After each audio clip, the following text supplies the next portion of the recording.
Welcome to Marketers Unleashed, the podcast where marketers break free from the noise and dive deep into the raw truths of the marketing world. We're here to go beyond best practices and uncover the bold ideas, untold stories, and hard lessons that shape real marketing success.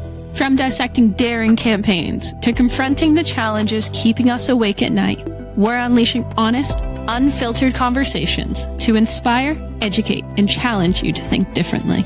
Get ready to conquer the untamed side of marketing. I'm your host, Kathryn Strachan, and this is Marketers Unleashed, where we're not just talking marketing, we're redefining it. For anyone who doesn't know me yet, I'm Kathryn Strachan, author of Scaling Success, Building Brands That Break Barriers, international keynote speaker, and fractional CMO for cutting-edge brands. I've spent years navigating the ever-changing world of marketing and have seen it all. As your podcast host, I bring my expertise and curiosity to the table, diving deep into honest conversations with industry leaders to uncover the insights, challenges, and bold ideas shaping our industry. Let's get started. Hello, and welcome to Marketers Unleashed. Today, I'm here with Rowan Fisk, who's going to be telling us a little bit about what it's like to transition from marketing and being a CMO into the CEO. So he's not a CMO himself, but he is a partner, senior partner at a headhunting and recruitment agency.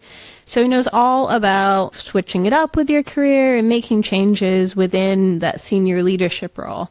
So I'm really excited to have Rowan here today. Thank you so much for joining us. Thank you for having me. Part 2, I'm excited. Yeah, our first episode was all about getting hired, making the most of your job search, working with recruiters, and it had some really great insights in it. So much so that I shared it with a lot of my friends before it even went live. And I'm sure all of our audience listening really enjoyed it as well. Well, I had a blast, and I always come at this from a perspective of how can we give as much value back to the community. So, yeah, what goes around comes around with this stuff. If we can help enough people out, good stuff will happen in return. So, yeah, I'm excited to get into it. Yeah, me too. So today is all about how CMOs and senior marketers can actually transition out of marketing and what happens when you decide that marketing is perhaps not for you or you've had enough of it. There's a really staggering statistic that the CMO position only has an 18-month tenure, which is the shortest C-suite tenure. And I mean, I totally understand marketing can be a little bit of an uphill slog when you've got budget cuts and redundancies. A lot of us have probably thought at some point or another, you know, I've had enough of this. What else can I do with my career? So, I mean, if you are one of those CMOs who has had enough or who wants a new challenge, what other C-suite positions might you consider? There's a few things that I'd say. The last 2 years, I think, has probably been the hardest that it could ever have been to be a CMO. And so I can understand why a lot of people are like, screw that, I'm on. My view on this is we've had a huge amount of volatility from a macroeconomic perspective, lots of redundancies, a lot of people in really vulnerable positions who, as you say, have had to move roles whether they wanted to or not. And I'm sure nobody wants to be in a role for less than 18 months. That's a really bruising process to go through. You know, I've spoken to a lot of downtrodden, vulnerable, disheartened people over the last few years. First, there's some cause for cautious optimism. I think the market is in an improving state. Maybe I'm too glass half full, but I think marketing is about to go through an interesting renaissance as well. I think one of the reasons that the average tenure is 18 months is because performance marketing has reigned king for the last 10, 15 years in a highly volatile market. And I think brand marketing is starting to see a bit of a resurgence. I've had some really interesting conversations with a bunch of not just kind of marketing leaders, but also super smart investors over the last 6 months or so, who have said, actually, you know, from a performance marketing perspective, everything's getting homogenized, everything's getting AI leveraged, and we're going to need to start investing in brand again to stand out from the pack. And I think that's a good thing for everyone, because brand investment requires a gamble. It requires a long-term play. It requires a longer playoff. I think the challenge at the moment is everybody can become so obsessed with immediate return on investment that you then get to a place where you look to shuffle things up quicker than the effects of a good marketing strategy will come into place for.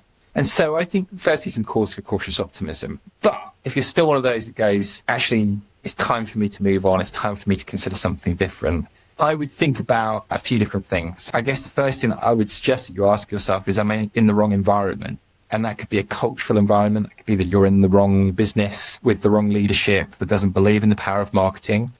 It could be that you're in the wrong category. Maybe you spent your life working in financial services and it's regulated and difficult to navigate and corporate and you're battling against governance. Maybe if you worked in faster-paced, more agile category, you'd regain your love for it. So I think the first thing to explore is it marketing that's the problem, or is it the environment that I'm in that is then creating the problem? And if you feel like you want to transition away from marketing, I think the great thing is there's a lot of great skills that you have as a marketer. You know, you are a project manager, you are a stakeholder manager, you understand customers, you understand data. And so there's a million different possible routes that are available to you then. And the question isn't what's available, but the question should be, well, what's going to make me happy? What's going to bring me joy? I know that's a really simple thing to ask, but if you're not happy doing what you're doing, then change what you're doing. That might be further progression in a corporate environment. That might be a move into academia. That might be a move into education. There's a lot of different ways that you can take it, but I wouldn't want anyone to spend 5, 10, 15 years in an industry that isn't making them happy. Yeah, and we're here for a good time, not a long time. And careers, you know, will last 30, 40, 50 years if we're lucky. So you've got to make the most of it. Are there C-suite roles, though, that are easier for a CMO to transition into? I can see the CMO becoming a CEO because the marketing strategy has to mirror the business strategy. So it's two halves of the same coin. But, you know, if you're already in the C-suite, you're already a CMO, what roles within the C-suite might be an easier transition? There are naturally roles where your skill set will play better than others. You know, I have seen CMOs move into people roles, because ultimately it's about leadership. Like Anna Kilmurray, she used to be the chief marketing officer at ClearScore and then has transitioned between marketing and people very fluently. I think the natural progression up from CMO is a CCO or COO, depending on the context of the business. I think it's quite far to go straight from CMO to CEO. The way I think about it is there's often sort of two rungs on a leadership team. You know, on the top rung, you've got CEO, CFO, COO, and then depending on the context of the business, kind of CRO, CCO, the kind of commercial leader of the organization. Depending on how marketing-led an organization is, CMO might sit at the top ladder as well. But unfortunately, for a lot of businesses, it's a bit of a poor cousin and would sit in that kind of secondary rung where you might have chief technology officer, chief HR, chief people officer, chief marketing officer, chief information officer. And so people do it, but it is quite tricky to make the jump straight from CMO to CEO. The transition that I've seen with more frequency and more regularity is moving into more of a commercially focused role. Like, are you going to start to inherit sales, bids, customer relationship management? And depending on the context of the business, that might be chief revenue officer, chief customer officer, chief client officer, chief commercial officer. Or is your skill set around the management of operations? How do you get a business running as efficiently as possible? And for that, a chief operating officer role could be a sensible transition. I would encourage anyone who's thinking about a skill set transition to think, firstly, what am I good at? And what brings me happiness? From there, to then explore opportunities. That makes sense. But I think one of the challenges you run into, especially in the job market, is recruiters and hiring managers are often looking for like a like for like. So, you know, they're hiring for a CMO at a big fintech. They want to hire somebody who has been a CMO at a big fintech. So they're looking for somebody who matches that absolutely 100%. And especially in a crowded market where you're going up against hundreds of other applicants. So how do you make a career change or pivot when your last role maybe wasn't that exact title? It's really hard to do. And often the way that I phrase this with candidates is like, our job is not always to find the best person for the role. Our job is to find the person that presents the least risk. But at that point, there's so much stress around getting it right and getting it right quickly and mitigating risk that they'll want a hard person that can deliver it instantly. And that's why it's really tough for people like me to present a left field candidate to a business. Then when you layer on this preconception that recruiters will flog their mother for a bit of commission and want to spit square pegs into round holes. If we say to a client that we know this person doesn't necessarily fit your brief, but they're an interesting profile and somebody that you think you should meet, I've got to build a huge amount of trust with that person to even entertain putting them in front of them in the first place. So then if we kind of reverse back through that process, how is it easiest to make the transition? Well, it's easiest to do it in the organization that you're already in, right? If you're in a business where you have delivered great work, where you're a known entity, where you're a safe pair of hands, and where you have proven that you can take on more responsibility and deliver it well, stick your hand up. Say, hey, it's a real shame that person's left, but I see this as an opportunity for me. I'd love to have a conversation about how I can take some of the responsibility from that role. If you want to make a transition, the easiest way of doing it is with an organization that knows you already. Second easiest way of doing it is where somebody can vouch for you. Search firms are great and they provide a lot of value, and I would recommend getting registered with a handful of them. But like anyone who's job hunting, the nucleus of their search should be their existing network. Sit down, go through all of your connections. Who do I know who would vouch for me? Where are they now? And reconnect with them. As a Brit, I have to like grab other Brits who are like self-deprecating and shake them and be like, you need to ask people for help. And they will not only be willing to help you, but they'll go out of their way to help you. They'll enjoy it. If somebody reached out to you on LinkedIn and was like, hey, long time no speak. Listen, I'm at a bit of a career crossroads. Your LinkedIn profile popped up and it looks like you're doing really interesting work at this company. And as a business that's personally of interest to me, I'd love to grab 20 minutes and take you out for coffee and just understand a little bit more about the organization. Do you think you could find some time either in person or virtually? I think as long as you had a decent enough relationship with that person, they'd be delighted to have a conversation with you. I think it is about that relationship there, though, because I get asked a lot, and I can't help everybody, but if I've worked with them before, if I know them personally, or if they're introduced by somebody who I do know personally, then I'll take the time. I think relationships are a bit like a bank. You make deposits and then you can make those withdrawals when you need to. But I want to go back to talking about career changes. So if you're on the job market, is it fair to say that it's maybe not a good time to think about a career pivot? Are you safer if you've got a deadline to find a new role? Are you maybe safer to stick with what you've done and what recruiters and hiring managers are more likely to see you for? What's going to be your best bet in that situation? I guess the question would be, what's your objective?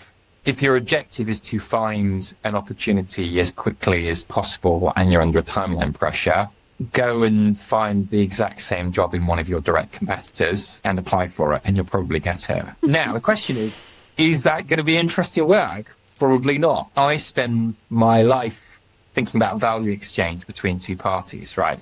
Candidate has to give something to a process and they have to get something from a process. Client has to give something to an opportunity and they have to get something from an opportunity.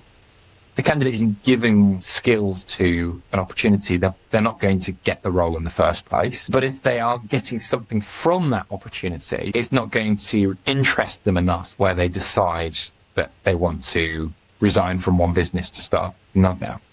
And what they're getting might be a job title, that might be a salary increase, that might be more flexible working pattern, that might be a change in industry. So that's entirely individual dependent. But the same for an organization, right? They have to offer something to be attractive enough to entice the sort of candidates that they will then want to be able to bring in from the market.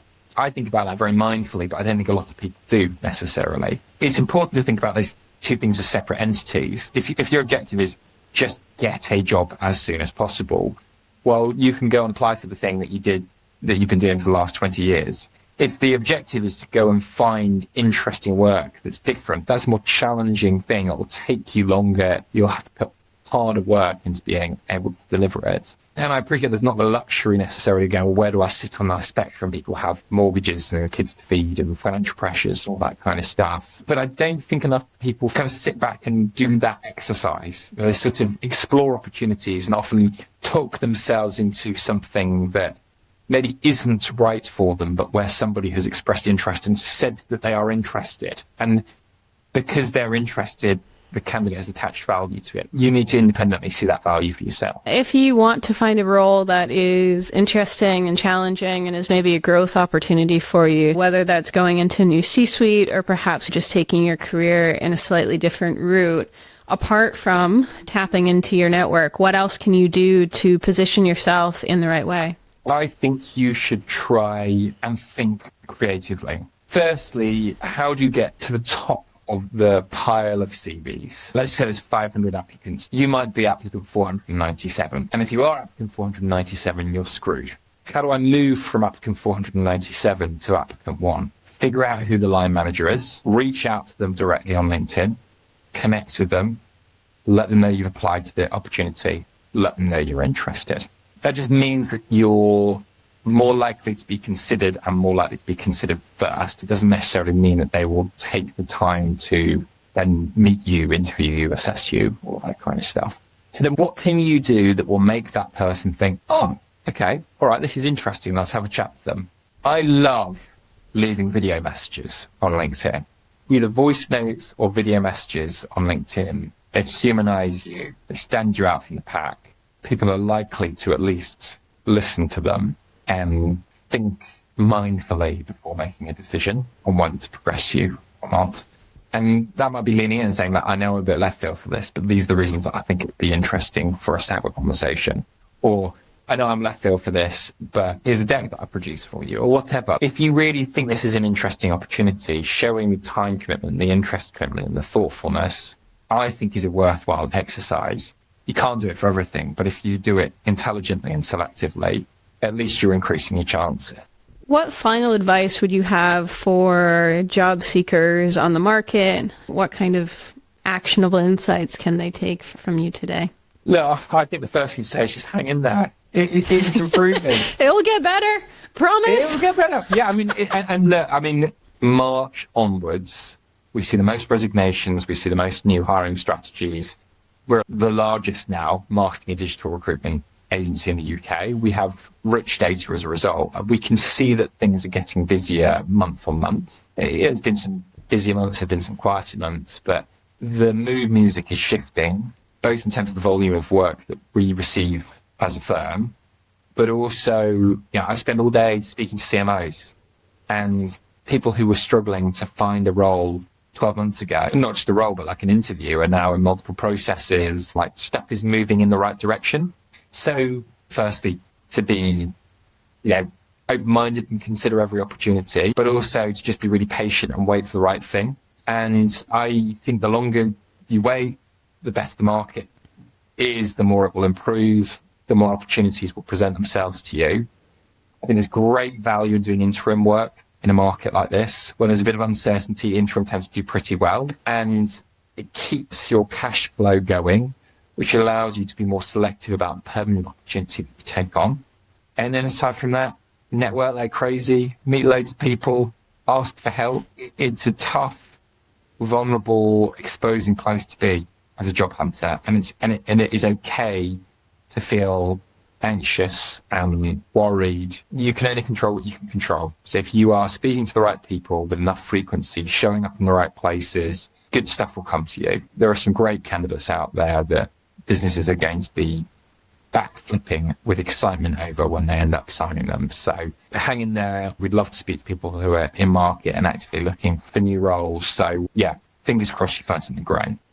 Yeah, and I mean, it's worth waiting for the right thing because that's really going to be how you shape and define your career. As you said earlier, it's easier to go into a new role or go into a new direction within your current company than it is to do it on the open market. So, I mean, where you land is really important. I love that advice as well around taking interim positions as a way to kind of transition before you find a full-time role or, to tie you over while you look. Or to try before you buy as well, right? There's a lot of businesses out there that are very nervous about making a permanent appointment. But if you hire somebody on an interim basis and they do great work, why wouldn't you want them to stick around for longer? So I think removing the barrier to entry can be a really valuable exercise as well.